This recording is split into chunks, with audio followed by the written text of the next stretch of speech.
come forward with a project idea that maybe you've never heard of.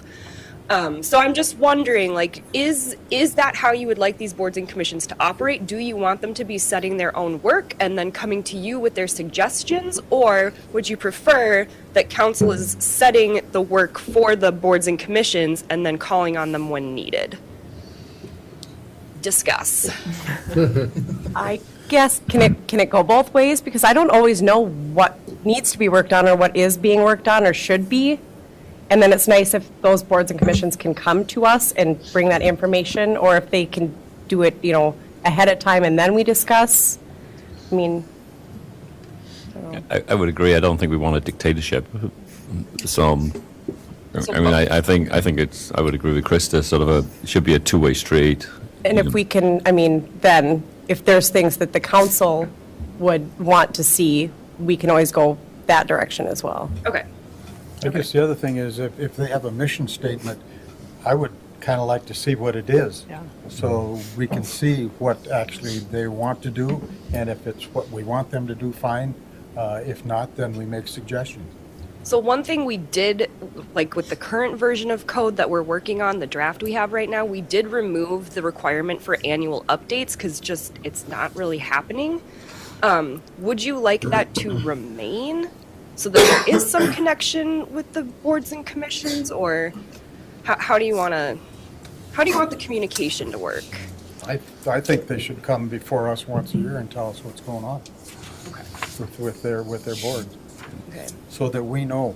So maybe we designate like one either committee of the whole or meeting a year when a representative from each group comes, and we just have that be like a standing thing. Yeah. So they're not setting their own, because that's obviously not working. Did you say if you spread them out across the year, so that they're not all in 1 month? I don't think we need all of them at one time. Not If all we at one would time. spread them out over Okay. the year's time. Okay. I can work with that. Any other thoughts? When you said just because the annual updates aren't happening, wouldn't necessarily mean that we wouldn't still ask for them. So I don't think it would be something you'd want to just remove and say, we don't need these anymore, when we'd still like to have them. Okay. If they just don't do them, well, then we need to still ask. Okay. And I think it should be that we do wish to empower them to kind of come up with suggestions, because if otherwise there's little point in having them if they can't be kind of self-thinkers.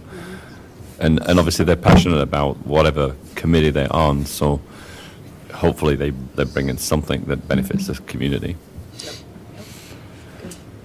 Okay. Well, we will keep working on our update. We're going to probably put the annual updates back in then, and Lynn and I can figure out dates and times and things for like actually having stuff happen at certain points. This is good. Thank you very much. If you have any other questions or ideas, just send me an email or give me a call. Thanks. Thank you, Clara. All right, item number 2 is an update on the Aquatics Center proposal. We'll call on Andrew Brumseth. Yeah, good morning, Your Honor, council members. Filling in for Brian this morning, so bear with me, and he'll be available Monday to answer questions you might have that I can't answer. But as you recall, a few weeks ago, Bridget gave a good report from the committee and essentially asked the council to get another proposal to give this a final look or a second look. And that's what's before you this morning. Bolton and Mink, being the lead of the team that we put together, is proposing that they will do civil site analysis at Roosevelt Park, which is the proposed site. They will review the feasibility report and provide concept and site planning. And they will also review the business plan and operations analysis that were previously completed by U.S. Aquatics. A few comments. It took a long time to find a qualified team because there's not a lot of people that do this work, so that was the delay. But I feel like we have the right team identified with the right skill sets. And second of all, on their initial review, so they could put this scope and proposal together, a lot of things jumped out at them that they really want to tackle and they think may be not in final form for the city to be able to go out and educate and give factual information to the voters. So there is, I think, a need to do this work. This will allow deliverables, allow enough information and facts that we can tell the general public exactly what they would be voting on next November in relation to this project. And the amount proposed to do this work is $10,300. So what we're going to be asking the council on Monday night, assuming you guys move this forward, is to initiate public improvement 9504 and to accept this professional services proposal in the amount of $10,300. If you read the proposal, you'll see that there's also a second task, and I just wanted to clarify that that's related to work that the Fergus Falls School District is doing. Since the last time Bridget presented to you folks, we had an internal meeting with some representatives from the school district who know that at some point in time they have to do something related to their pool. And so they think that it makes sense to at least explore while the city's working through this, whether or not there can be some synergies or some partnerships in relation to their potential future project and the project that we're working on as well. So that's what this is related to. They would need an indoor facility. They're thinking if it all works out and then that's the direction they decide to move, we could share concessions, locker rooms, changing rooms, some of those other things that would end up saving cost for both entities. So just at a high level, there's been no commitments made, no decisions made, but that's what that second half of this proposal is for, and that will be up for the school district's consideration. So any questions, I will answer them. Otherwise, that's really the high-level task here at hand, and the deliverables should be very helpful for the general public. Thanks, Andrew. Anthony? Obviously, with the Bolton and Menk, that's how does this, is this kind of like, fall into the, obviously the downtown river thing? Is this a commitment that we're not just giving it to them, or did we look for alternates? Well, so Bolton and Mink's, the only piece that they're doing is the civil work, and that theirs is only $1,000. So it's really just a tiny piece of the pie. Anybody, I think, could do that, any engineer. But what they did for us, because we're actively working with them on this other project, was we asked them, who does this work? Because we can't find firms that are qualified. And so they really hit the road and put a lot of work in behind the scenes to identify these three other sub-consultants. So they're kind of playing lead consultant, but really a small piece of it. So I would say yes, we probably went this direction because of the close relationship we've had recently, but I don't think that they stand to gain a lot by this contract. Yeah. Any other questions? Someone like to move this forward to the council? I'll move it. Thank you, Jim. Thank you, Brent. All in favor of that motion, say aye. Aye. Opposed, same sign. That motion carries. Thank you, Andrew. Item number 3 is a discussion on some budget adjustments, and we'll call on our Finance Director, Bill Sonmore. Good morning, Bill. Good morning. Thank you, Your Honor. So in your packet, put a memo just outlining some budget adjustments. These are similar to what we see periodically throughout the year. The first one, we've received some additional funds that weren't budgeted for firefighter training. So our fire department goes through various trainings, submits those expenses to the state. We get reimbursed for that. So that's what that is, just moving the other state aids and grants up, and then the fire department training budget up. Then just a reallocation from our general government buildings, basically the city hall budget, over to the fire department budget for $3,939, and that is to cover part of the HVAC system that was replaced. It's a rooftop unit over the meeting room over at the fire hall. They're both property tax levy supported buildings, and that's why we will move funds from our general government buildings, we call it, city hall budget. We'll do that for the senior center sometimes too. We will not do that like to a water plant or a sewer plant, because those are supported by enterprise revenue. So it's kind of a catch-all, the city hall buildings budget. We call it general government buildings, and that's why we move some to the fire department. Forfeitures, police department, they collect various forfeitures revenue, and we are required by state law to account for that in a separate account. So we don't budget for anything there as we start the year, and as those forfeitures come in, we move up the revenue, move up the related expense, so the police can use those funds. Library received donations so far this year of $5,747. These are just general donations for books and programming. So again, revenues, expenses, just so they can use those funds. And then Brian worked with the state of Minnesota and receiving some more coronavirus response and relief supplemental appropriations of $36,378, and that'll be used for street maintenance. You could choose a couple things related to streets, but he put it all into street maintenance is his plan. So again, moving up the revenue and the related expense. And then the last one, as you know, as we put together the 2021 budget, we were anticipating a large loss of local government aid of about 20%, so that's the $791,939. Thankfully, we did not lose any aid this year. So looking at moving that back to the certified level, and then to compensate for that, we were going to use $300,000 of fund balance from the general fund and make an additional $200,000 transfer from the liquor store. We don't need to do that either, so now I'm going to take those away. So just kind of setting those back to what's actually happening is what I'm putting here. Now that does leave some surplus there that will certainly stay in the general fund right now.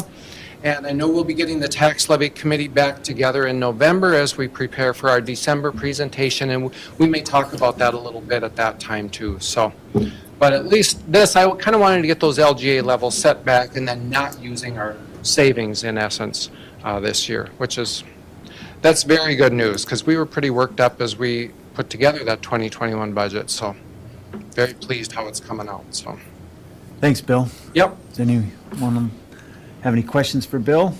Someone like to move that we bring this to the council on Monday? Put that on the consent agenda? Sure. Thank you, Tom. I'll second him. Thank you, Anthony. All in favor of that motion, say aye. Aye. Opposed, same sign. Motion carries. Thank you. Thanks, Bill. And last item on our agenda is an overview of Ordinance 15, 8th series, and we'll call on our city planner, Karen Flom. Morning, Karen.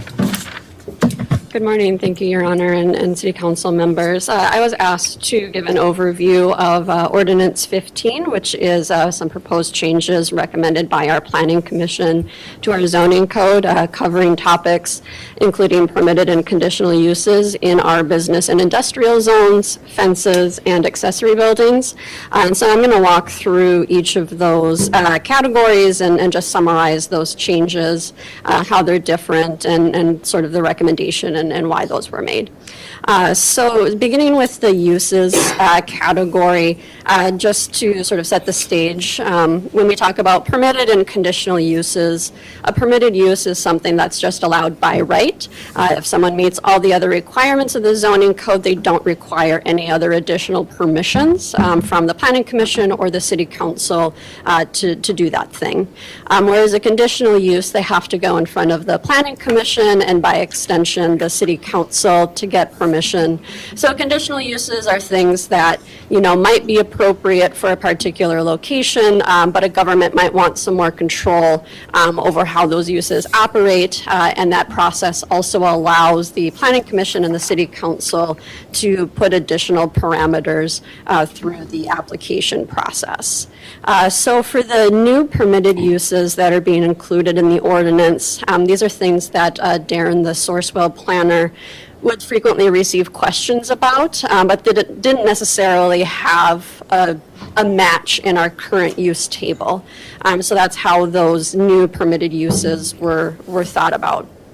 For the uses that are being moved from the conditional category to the permitted use category, those are things that historically a community might have felt more of a need to have a little bit more control and say over. But now in kind of more modern times, our original zoning code is from 1965. There might be other ways that those uses have been controlled or have additional health and safety oversight.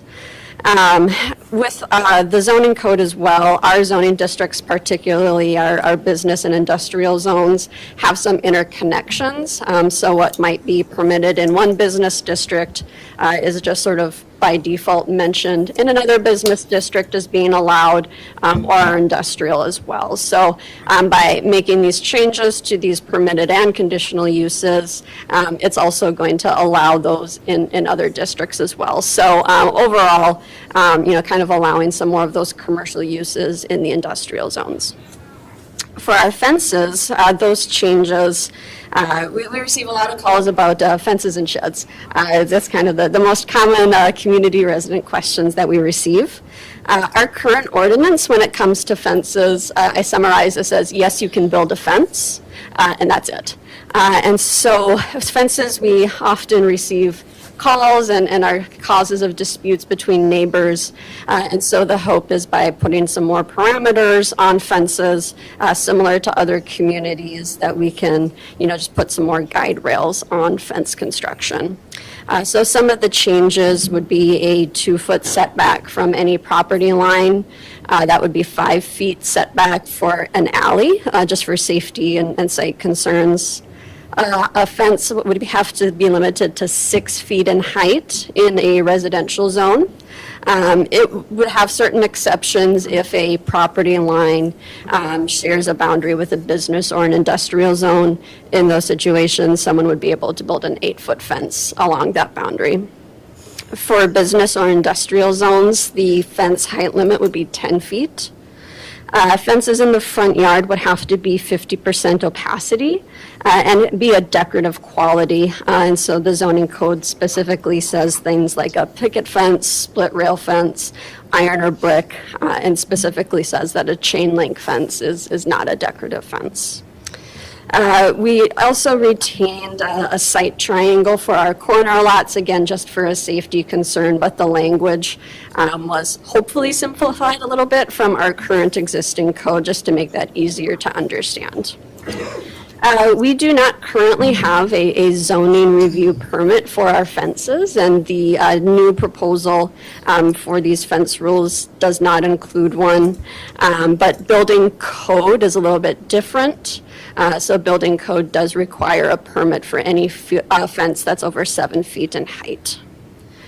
For accessory buildings, we did have existing rules saying where those could go, how big they could be, but over the years, there's sort of been some conflicting requirements that have been incorporated into the code, and some people have viewed it as overly restrictive, and the previous planner also felt that the code was leading to a lot of our variance requests, and so simplifying those rules and setting those out to sort of address those concerns.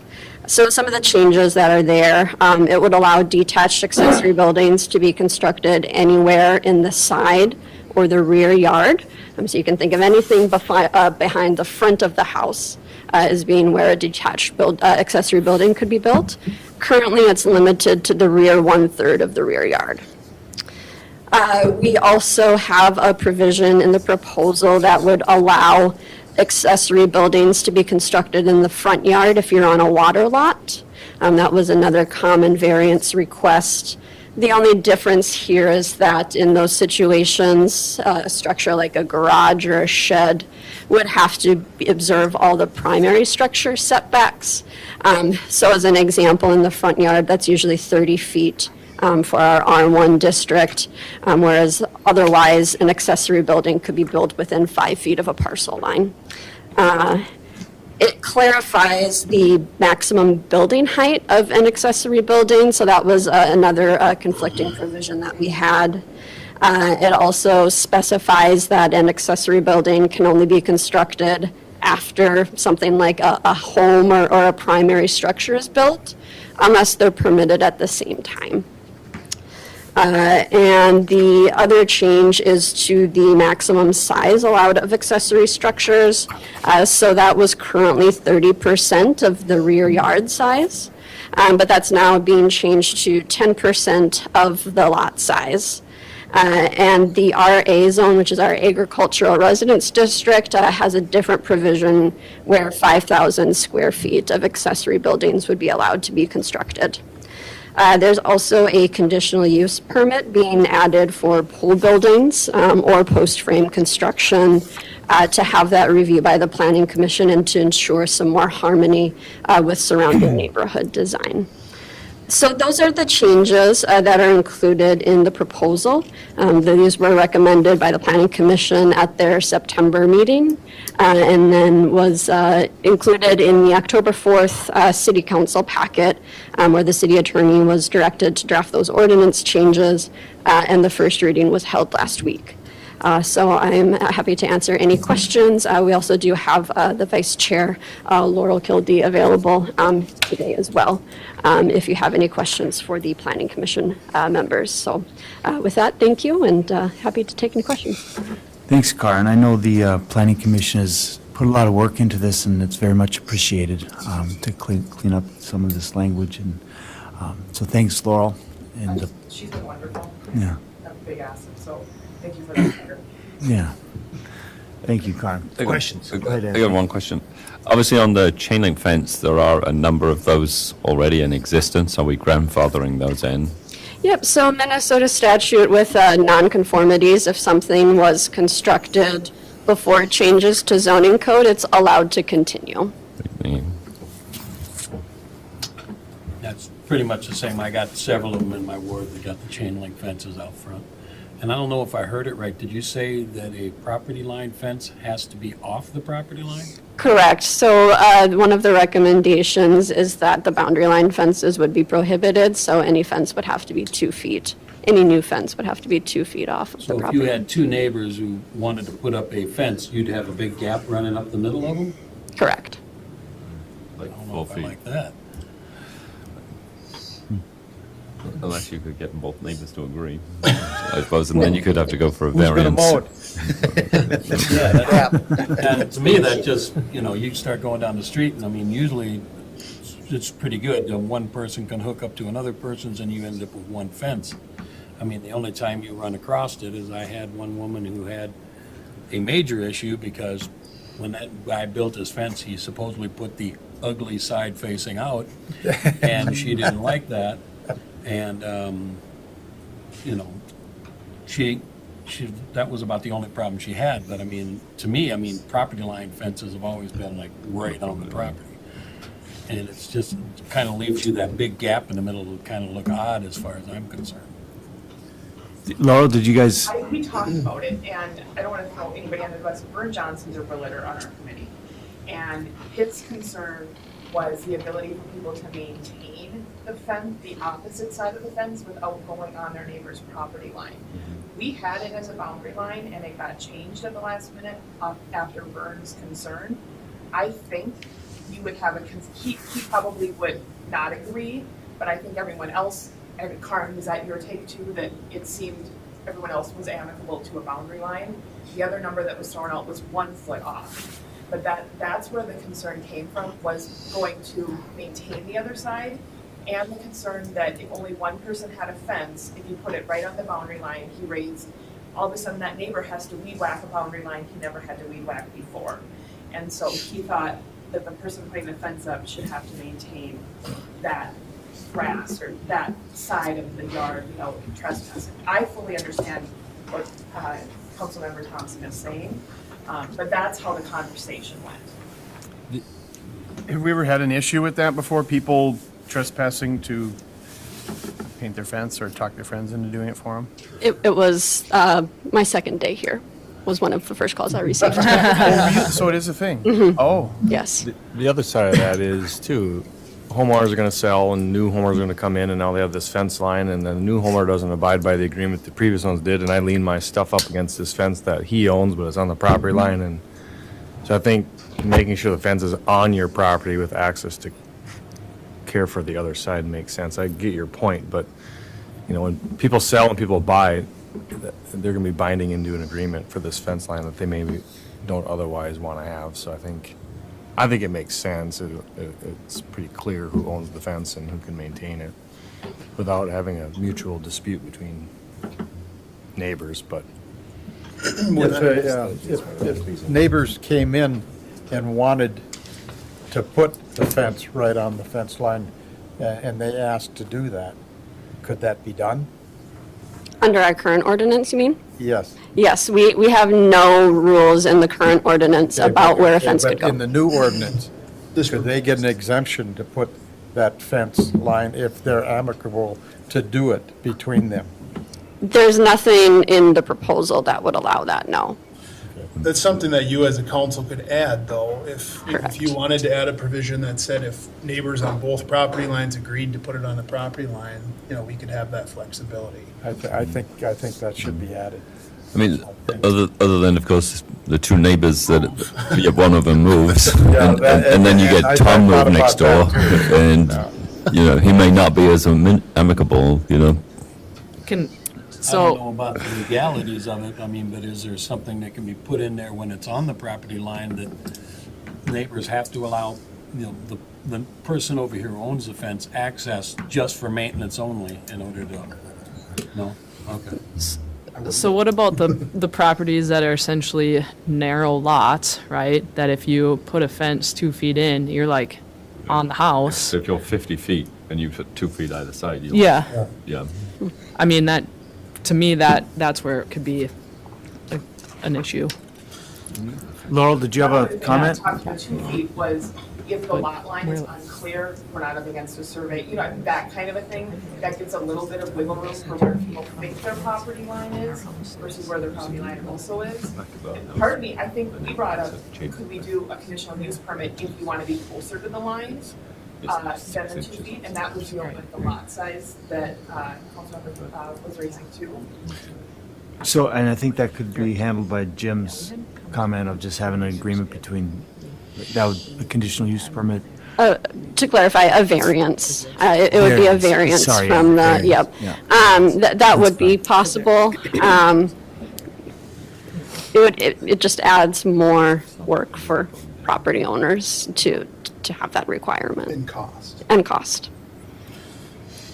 The other, like, if I look at my own home situation, I don't like to do that with public policy, but I think there's others like mine. There's, I have a fence that a neighbor put up on one side that's on the property line.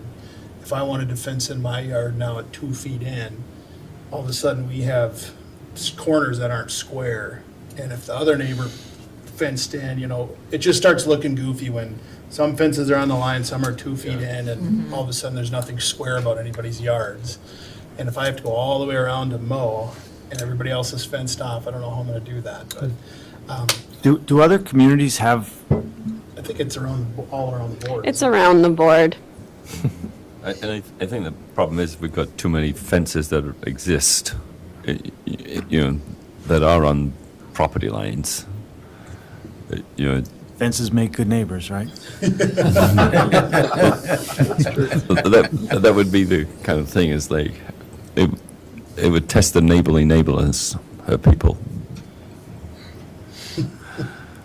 So do we want to move this to the council, have some time to consider it and make any adjustments to the ordinance with the input of the planning commission on Monday night? Is that, we're kind of taking some of this in for the first Yeah. time. Well, Your Honor, We've got a few more comments to make. Karen mentioned, we did hold the first reading on this, so it's ready for a final vote if the council feels it is. And we talked about it at post-council and said, I think there's things in there they may not fully understand, because I think the calls will start as soon as we put these things into place, and there'll be frustrations. I think at least we should add the language that if there's mutual consent on the existing neighbors to build on property line. Yep, I agree. And maybe we should add something about, the neighborhood, because as you say, if you've got a row of fences, if every other house has a fence, and then all of a sudden you're going to now do these setbacks, it's going to look really odd. And then also, can we do it in a way that doesn't require, like the mutual consent is just a signed piece of paper that doesn't add a lot of burden or cost Yeah. to anybody? Like, doesn't have to. Correct. If two neighbors came in and they both signed off. A signed piece of paper that's just part of the process? There was, in one of the previous drafts of the ordinance proposal, was some similar language to that effect. And other communities that do permit boundary line fences have similar language that we could also replicate. I think that alleviates a lot of the concerns we have. So, Your Honor, council members, we'll put some proposed language together And then if, we'll bring it to council on Monday, and if it's in an acceptable form, you guys can vote on it then. If not, we can, take as much time as we need to do that. It's kind of, we're getting to the end of the fence building season, so we have a little bit of time. If you feel like the planning commission needs to weigh in again, we can certainly do that. but- I don't think you're gonna get objection, is my gut on that, because it was something we kept going back and forth on. So to me, I think you're addressing the issue in a way that makes sense and that you're not gonna have any feedback coming from the planning commission going, no, this doesn't make sense. So I mean, to me, keep moving in your direction. Okay, so we'll propose language. If the council likes it on Monday night, they can act. If not, we'll come back and try again. Just for the record, Laurel's my neighbor, and we don't have any fences between our houses. Not yet. And this is going to affect- Wait till, keep you in. Wait till that 15-foot boundary one comes in play. And the barbed wire fence at 8 foot. You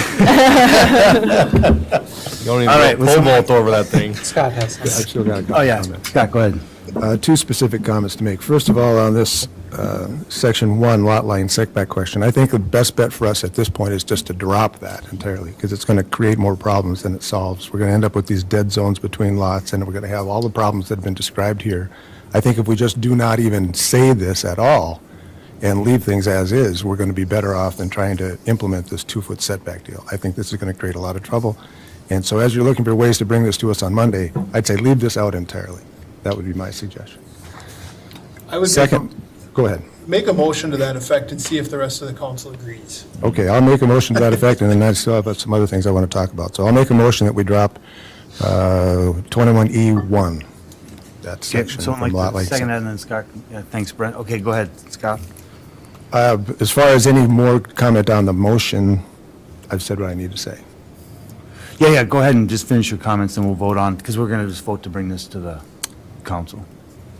Okay, my other comments have to do with another point, a different point on fencing height. So I think it's a separate question. If we could just decide to drop this lot line setback, yes or no, and then we can move to that separate question, I think that would be a little cleaner. Okay, well, so the motion is to bring this ordinance to the council with the lot line setback dropped. All in favor of that motion, say aye. Aye. Opposed, same sign. Motion carries. And you had some other comments, Scott? Yeah, on the fencing height question, under 5A, in residential zones, fences may be located in any yard up to a height of 6 feet tall. Fences in the front yard must be a minimum of 50% opacity. Well, I believe the word ought to be maximum of 50%. I can't imagine a split rail fence even being 50% opaque. So I believe it's a typo. The word ought to be maximum rather than minimum. And then as far as the question of 6 feet tall, I think a 6-foot tall fence in a front yard is out of place. And so on the yard, on the side yards, on the backyard, 6 feet, that's fine. But a 6-foot fence in the front yard, I think would really look silly. And I would not be in favor of that. So how's the wording on, the, because different settings obviously are different, like if you have a, It's up to a height of 6 feet. So it's in any yard up to a height of 6 feet tall, but it doesn't specifically say front, back, side, or anything like that. He's correct on opacity. the max should be the, It should be maximum. Maximum. And that's an I think that came from Darren as a mistake that we carried forward. Sure. Opacity, the more opaque it is, the more solid it is. Mhm. And the goal was to be able to allow like wrought iron fences, like we have a lot of historical homes, like you look at Grand Avenue in St. Paul, that have the ability to put a wrought iron fence up that is mostly see-through. And also the concern was raised, if you're gonna spend the money on the decorative fence, a 4-foot decorative fence isn't the best look. It kind of can look chintzy. And also, there's reality that 4 feet doesn't keep all pets in or out. And in this day and age, large dogs can go over a 4-foot fence very easily. So as long as it's decorative quality, that's why we landed there. for the 6 feet. Right. Yeah, and I don't personally think we want to be in the business of telling people that they can't have a 6-foot fence if that's what fits their historic home. I mean, I don't know that everyone's going to run out to Home Depot and get a 6-foot fence to put in the front yard. I'm not, I mean, it's, to me, would defer to the planning commission, I guess. You guys thought We through just, this. we just didn't want solid vinyl fences in the front yard that no one could see through. You know what I mean? It has to be something where someone could visually see the home, wasn't blocking the view from the road, and it still has all the corner things in consideration, so there's no blockage of intersections. That's called out in there very clearly. So it was mostly so people could, if they're gonna do it and they want a tall fence, they're gonna have to spend significant money to do a decorative type fence. So I don't think it's gonna happen a lot, is our gut from our conversation. Sure. I think there's going to be other questions as well as kind of go through this and bring to the council. We can certainly, we'll have the final reading presumably on Monday night, but there's going to be adjustments made to that ordinance before the final reading on Monday night. Is that a question? Yes, Justin. To the vote where we voted yes on striking out that 2-foot setback, to Councilmember Hicks's point about a mutual agreement between neighbors, are we still going to have something in there? So if I want to build a fence, I can't just build it right on a lot line without the permission of the neighbor, or is that just? As we voted right now, it's just struck. It's just a lot line. So that Anybody would have the ability to build a fence, On the assuming, you know, You can't everything build it meets up. the ordinances in terms of heights and things on the property. So you don't need the neighbor's consent? Okay. I Brent? mean, most people I look at, they look at it as a blessing, because if they want to chain link or do their yard, that's just one side they don't have to do anymore.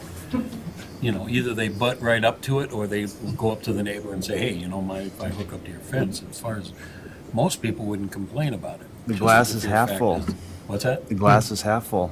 Yep. That's right. Which class? Any other questions, comments? I think we can bring this up for discussion, obviously, on Monday night and make any minor tweaks at that time. But again, thanks, Karen. Thanks to the Planning Commission. Maybe Kelsey, but you got me instead, she couldn't come. So one of us would probably be there Monday night at Monday night as well, okay.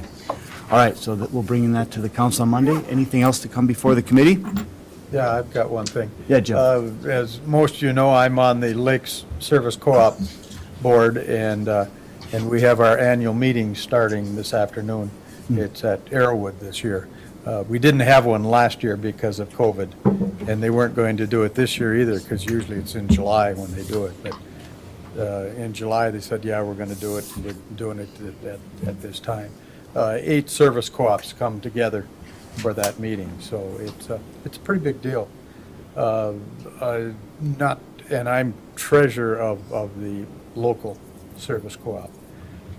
Don't know if many of you know that from that, I'm also on the board of the Minnesota Healthcare Consortium, which is one person from each of the co-ops, and that's our big medical group. And we are switching from Blue Cross Blue Shield this year to Medica. So in January, everything will go through Medica, and it's quite a savings for everybody. And this, the healthcare consortium has really brought rates down for everybody, because you got more groups, different size groups, and we even all have a small group section, so that it really works well to keep the rates down. I'm not sure where we are this year for Fergus, but I know that at one point we needed like about a 9% raise, but because of the group, it was going to be more in the 3 to 4% range. So it's considerable, and I'm also treasurer of that group too. So We're going to reduce it, Mr. Fish. Sounds like you're in charge of a lot of money. yeah, I told my dad one time I'm treasurer of a $500 million organization, and he just looked at me. 2 for me, 1 for them. All right, well, thanks for your work on that, Jim. Yes, Scott? Now that we're into November, I just wanted to remind us of a couple of things. Earlier this summer, we talked about coming back to look at credit card fees. So for the staff, we'd be looking for some kind of an update on that probably in November. And then we also, not so long ago, talked about the money allocated for the RTC work, and we were about due to hear a report on that too. So on our next committee of the whole, it'd be great to hear about both of those things. Thanks, Scott. Anything else to come before the council? Lynn? Leaf pickup today. Leaf pickup today. Yeah, and we're gonna be looking at that and maybe conducting it again next Wednesday, because there's still a lot of leaves in the trees. Yeah. Yeah. Okay. With that. Reminder, on your phone calls, you got to dial the area